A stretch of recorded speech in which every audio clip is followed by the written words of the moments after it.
आपण मैंने समस्ते भल भाव जानते सारा ओडिशा रे वर्तमान सोशल मीडिया रे गोटे कथा चर्चा कि मंच उपरे किन्नर समुदाय को विद्रूप करिकी शला हिंजड़ा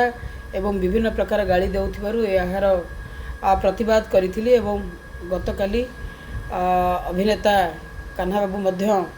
भूल मागिले और से अनुष्ठान मध्य गणमाध्यम आगे तांकर मत रखिथिले। मु परदिन जाइथिली एवं काली बजरंगी यात्रा देखिया पई जाइथिली सेथिरे मो नजर को आसी नथिला किंतु आज गोटे छोटिया वीडियोटे सोशल मीडिया रे बाजुची जो थे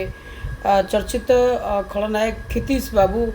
कहउछंती कि सला मते कौन हिंजड़ा बोली भावी चुकी तेणु दया करी मो क्षितिश बाबू को अनुरोध करी से भली शब्द जितेबाला मंचरे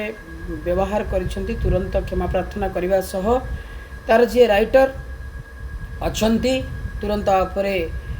दृष्टि देई तांकर वक्तव्य तांकर मतामत मध्य रखंतु यथाशीघ्र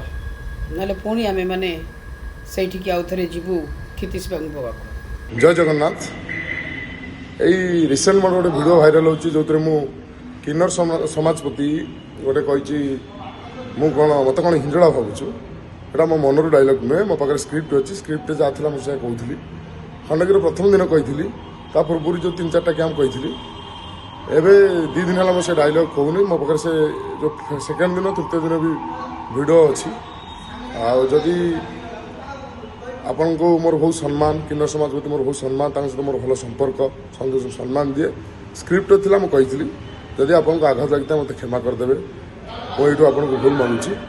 स्क्रिप्ट अनुसार मुझे कहूली मो मन किसी डायलॉग नाला मो पाखे स्क्रिप्ट अच्छी आप मीरा माँ मत आप क्षमा करदे।